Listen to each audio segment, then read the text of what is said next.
हेल्स paradise के season 2 के इस चौथे एपिसोड में हम जानते हैं नए कैरेक्टर्स के बारे में और देखते हैं उनकी स्ट्रेंथ को। तो एपिसोड के स्टार्टिंग में हम देखते हैं कि 4 असाइमन और 4 इवागाकुरे के लोग और उनके साथ उनके 50 सबऑर्डिनेट्स उस शिप पर बैठ करके जा रहे होते हैं उस आइलैंड की तरफ। और मैं तुम्हें एक एक करके उन सभी के नाम बताता हूँ। तो सबसे पहले मैं तुम्हें असाइमन्स के नाम बताता हूँ। तो तुम शोगन से तो मिल ही चुके हो। और उसके बाद है इसुजु, जिसे अभी तक कोई रैंक नहीं मिला है क्योंकि ये एक लड़की है, लेकिन उसके अलावा इसके पास बहुत ही खतरनाक शॉट चलाने का तरीका और दानव जैसा शरीर है। और फिर उसके बाद है ये छोटा बच्चा जिसका नाम है कियोमारू, और इसे भी कोई रैंक नहीं मिला है क्योंकि ये एक बच्चा है। और जीका को तो तुम जानते ही हो। तो ये थे असाइमन्स। और उसके बाद अब तुम्हें बताता हूँ इवागाकुरे शिनोबी के लोगों को। तो पहले ये है शीजा, जो कि गाबीमारू से बहुत ही ज्यादा ऑब्सेस्ड है। और फिर उसके बाद है कुमोगिरी, जिसके बारे में अभी हम थोड़ा देर में जानेंगे। और फिर है गिनाकोबू और किनाकोबू। और ये है 4 शिनोबी और 4 असाइमन्स। और अब उसके बाद स्टोरी कंटिन्यू करते हैं। तो उस शिप पर जाते हुए वहाँ का इंचार्ज बहुत ही ज्यादा डरा हुआ होता है क्योंकि इस शिप पर 54 इवागाकुरे के लोग हैं। तो ये 4 बेचारे क्या ही कर पाएंगे। और ये बात सुन करके छोटू कियोमारू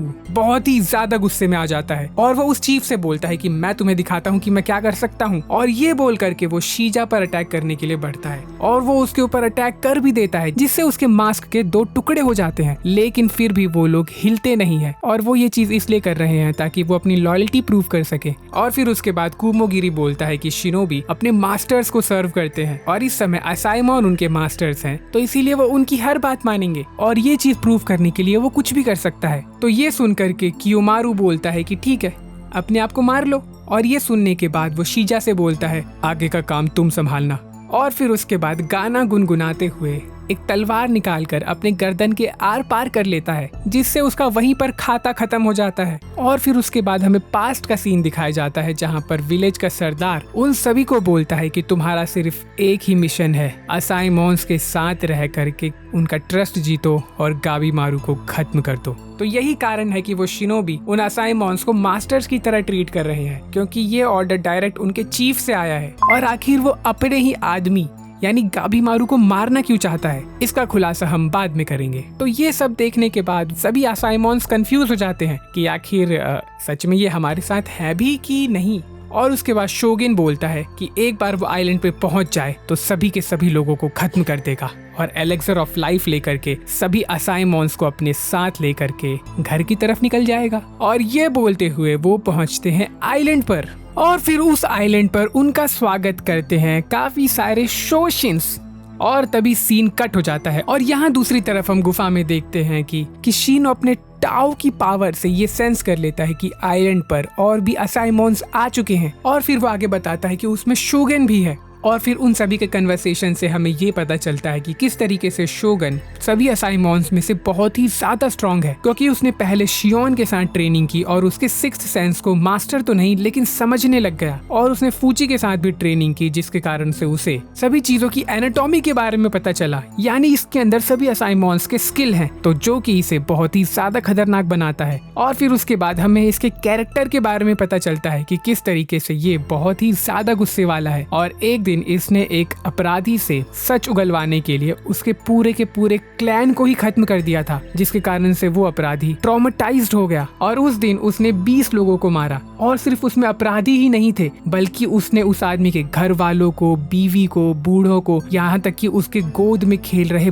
बच्चे तक को उसके सामने मार दिया। और अगर तुमने ये एनीमे देखा हो सकता है कि तुम्हें इस कैरेक्टर से प्यार हो, लेकिन ये सुन करके मुझे तो इस कैरेक्टर पे बहुत ही ज्यादा गुस्सा आने लगा और मैं उम्मीद कर रहा था कि ये आइलैंड पर पैर रखते ही मर जाए। और जब उसने ये सभी काम किए तो उससे खुश होकर के एम्परर ने शोगन को एक बहुत ही कीमती स्वॉर्ड दिया। और यहाँ पर दूसरी तरफ हम देखते हैं कि शोगन अपने उसी स्वॉर्ड को इसुजु को देता है और बोलता है जरा संभाल के रखना, ये स्वॉर्ड मुझे एम्परर ने दिया है तो मैं फालतू से सुअरों के ऊपर अपने इस तलवार को वेस्ट नहीं कर सकता। और ये बोल करके वो बस अपने दोनों हाथों से ही उससे लड़ने चला जाता है और पहले वो फूची के तरीके को यूज करता है, यानी वो उस शोशिन के वीक पॉइंट्स पर अटैक करता है और उसके बाद शीनो के तरीके को यूज करके यानी अपने 6th सेंस को यूज करके उस शोशिन को वहीं पर खत्म कर देता है। और हम वहाँ ये भी देखते हैं कि किस तरीके से उसने बस अपने हाथों के दम पर वहाँ आए हुए सारे शोशिन्स का शोषण कर दिया होता है, यानी कि उन्हें मार दिया होता है। और उसकी ये पावर देख करके हम समझ जाते हैं कि बंदे में दम तो है। और यहाँ दूसरी तरफ हम देखते हैं कि सागिरी शोगिन की तारीफ कर रही होती है कि किस तरीके से वो काइंड हार्टेड है और बहुत ही अच्छा है और वो उसे एडमायर करती है। इतने में ही फूची बताता है कि ये उसे पसंद करती थी। और ये बात सुन करके ग्रुप की दोनों लड़कियां यानी यूजुरिहा और नुरुगाई एक्साइटेड हो जाती हैं। और उसके बाद ये सुन करके सागिरी शर्मा जाती है और बोलती है कि नहीं नहीं ऐसा नहीं है, वो तो बस मेरा बचपना था। और फिर उसके बाद वो और ज्यादा शोगिन की क्वालिटीज को बताने लगती है कि किस तरीके से वो लोगों की मदद करता है और फलाना और ढिकाना और भी बहुत सारी चीजें, जिस पर शीनो बोलता है कि नहीं सिर्फ इतना ही नहीं है। और फिर उसके बाद वो ये भी बताता है कि किस तरीके से उसे क्रिमिनल्स पसंद नहीं है, तो वो क्रिमिनल्स को मारने के लिए कुछ भी कर सकता है। और यहाँ पर वो वही पॉइंट बता रहा है कि किस तरीके से उसने पहले उस क्रिमिनल के बच्चों तक को मार दिया था, तो वही सब चीजें वो बता रहा है। और उसके बाद वो आगे बोलता है कि वो आइलैंड पर पैर रखते ही सभी क्रिमिनल्स को मार देगा, यहाँ तक कि उनको भी जो क्रिमिनल्स को प्रोटेक्ट कर रहे हैं। यानी यहाँ पर वो सागिरी की तरफ उंगली कर रहा है। और यहाँ दूसरे सीन में हम देखते हैं कि जब शोगन आगे बढ़ रहा होता है तो वो ईजन की डेड बॉडी को देखता है। और मैं तुम्हें बता दूं कि शोगन ईजन को अपना गुरु मानता है और वो ईजन की बॉडी को देख करके शॉक में चला जाता है। और फिर उसके बाद हमें पास्ट का सीन दिखाया जाता है जहाँ पर हम देखते हैं कि शोगन के माँ बाप को कुछ लोगों ने मार दिया होता है और उन पर अभी मुकदमा चलना बचा हुआ होता है। लेकिन शोगन भागते हुए असाइमॉन्स के पास आता है और उस समय असाइमॉन्स का लीडर होता है ईजन। और उसके पास आकर के शोगन ये बोलता है कि किस तरीके से वो लोगों को प्रोटेक्ट करना चाहता है और बुरे लोगों को मारना चाहता है और साथ ही साथ अपने माँ बाप के मौत का बदला लेना चाहता है। और फिर ये सब सुनने के बाद ईजन बोलता है कि देखो दोस्त, हम लोग सामुराई हैं, हम लोग बदले पर काम नहीं करते हैं और जिस चीज के लिए तुम यहाँ पर आए हो यानी बदला लेना, हम उस चीज को प्रमोट नहीं करते हैं, ठीक है। हम लोग शांति और पीस फैलाते हैं और तलवार सिर्फ सर कलम करने के लिए और लड़ने के लिए उठाते हैं, ना कि बदला खेलने के लिए। और फिर ये सब समझाने के बाद एंड में वो उसे एक्सेप्ट कर लेता है। और फिर उसके बाद प्रेजेंट में हम देखते हैं कि शोगन ईजन की बॉडी को देख करके फूट कर रोने लगता है। और फिर ये देख करके इसुजु और कियोमारू वहाँ पर आते हैं और उसे समझाते हैं कि ये रोने का समय नहीं है। और फिर उसके बाद वो सभी मिल करके ईजन की बॉडी को दफना देते हैं और उसकी आत्मा की शांति के लिए प्रेयर्स करने लगते हैं। और फिर उसके बाद हम देखते हैं कि जब शोगन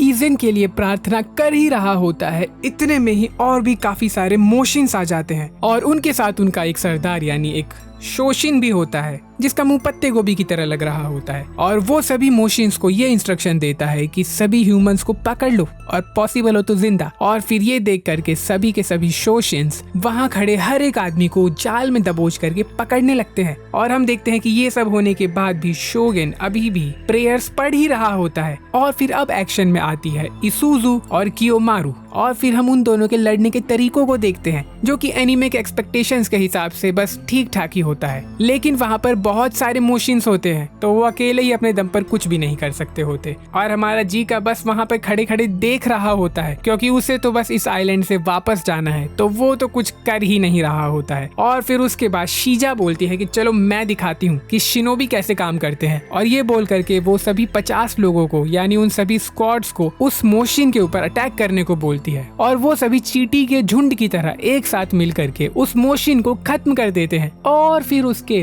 बाद यहाँ पर शोगन अपने प्रेयर्स को खत्म करता है और फिर वो अपने गुस्से में अपने तलवार को रफ कर देता है ताकि जब वो उन डीमंस को काटे तो उन्हें ज्यादा दर्द हो, जिसके कारण से वो अपने गुरु का बदला ले पाएगा। और फिर ये देख करके वो मोशिन शोगन से लड़ने के लिए उसके सामने आ जाता है और फिर वो शोशिन शोगन के ऊपर अटैक करने के लिए अपनी पावर्स को यूज करता है। तभी सीन कट हो जाता है और सीन थोड़े समय बाद जंप करता है जहाँ पर हम ये देखते हैं कि शोगन ने उसके बॉडी के टुकड़े करके उसे जमीन में गाड़ दिया होता है। और यहाँ पर हमें उन दोनों के बीच का फाइट नहीं दिखाया जाता क्योंकि हो सकता है कि मापा वालों को शायद ये एपिसोड बहुत ही जल्दी रिलीज करना था या फिर उनके पास एक्शन दिखाने का बजट नहीं था, तो कुछ भी हो सकता है। खैर हमें क्या, हमें तो एपिसोड से मतलब है। और फिर उसके बाद हम ये देखते हैं कि किस तरीके से शोगन उसे टॉर्चर करते हुए उससे इंफॉर्मेशन लेने की कोशिश करता है। और फिर इतने में ही जीका वहाँ पर आता है और बोलता है कि ध्यान से, ये एक नया मॉन्स्टर है, तो चलो हम मेनलैंड वापस चलते हैं और जाके इसकी खबर हम एम्परर को देते हैं। और ये सुन करके शोगिन बहुत ही ज्यादा गुस्सा हो जाता है और वो ये बोलता है कि जब से हम यहाँ पर आए हैं तुमने एक बार भी अपने स्वॉर्ड को नहीं निकाला है और तुम बस अपने लिए मेनलैंड पर जाना चाहते हो। आखिर तुम किस तरह का साइमोन हो। और ये सब देख करके इसुजू उनके बीच आ जाती है और शोगिन को समझाने लगती है। और फिर उसके बाद शोगिन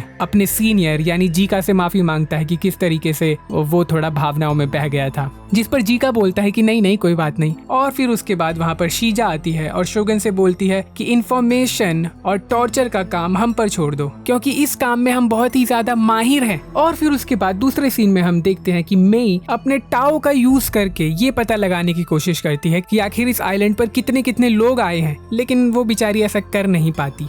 और फिर उसके बाद शीनो एक प्लान बनाता है कि किस तरीके से वो लोग दो के ग्रुप में बट जाएंगे और एक ग्रुप यहाँ से एस्केप का रास्ता ढूंढेगा और दूसरा ग्रुप एलेक्सर ऑफ लाइफ यानी टान को ढूंढेगा। और उसके बाद वो सभी को टाओ के एट्रीब्यूट्स के बारे में बताता है। और ये प्लान सुन करके गाबी मारू बोलता है कि चाहे एस्केप रास्ता हो या चाहे एलेक्सर ऑफ लाइफ को ढूंढना, हमें हो रहा है यानी हमें आइलैंड के सेंटर से होकर के गुजरना ही पड़ेगा, तो इसमें क्या ही कर सकते हैं। और फिर उसके बाद यूजू रिहा बोलती है कि ये पागलपन है, हमारे पास भागने का रास्ता है तो क्यों ना हम भाग जाएं। और वो ये बोलती है कि मैं ये चीज नहीं करूंगी। और जिस पर शीनो बोलता है कि देखो हम लोग कोई टीममेट नहीं है, हमें बस किस्मत ने एक साथ जोड़ दिया है, तो अगर तुम्हें यहाँ से जाना है तो तुम जा सकते हो। और हमें पता नहीं है कि हम आगे चल के क्या देखेंगे या किन चीजों से हमारा इनकाउंटर होगा, लेकिन मैं एक चीज कंफर्म कह सकता हूँ कि इसके बाद से चीजें बहुत ही ज्यादा अजीब होने वाली हैं। तो अगर तुम्हें जाना है तो तुम जा सकते हो, और जो मेरे साथ आना चाहता है वो मेरे साथ इस केव में आ जाए। और ये बोल करके वो जैसे ही केव में घुसता है, हम देखते हैं कि सभी के सभी उस केव में आ जाते हैं। और फिर ये देख करके शीनो बोलता है कि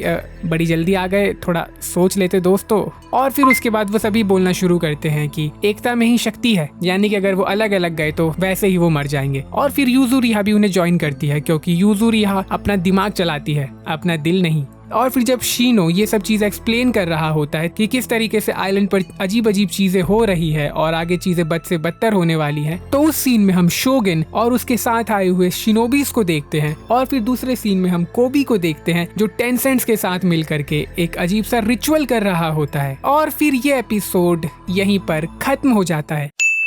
तो आई होप तुम्हें वीडियो अच्छा लगा। और तुम्हें वीडियो अच्छा लगा तुम इस वीडियो को लाइक कर सकते हो, इस चैनल को सब्सक्राइब कर सकते हो, इसे शेयर कर सकते हो। और मैं मिलता हूँ तुमसे अगली वीडियो में, तब तक के लिए पीस।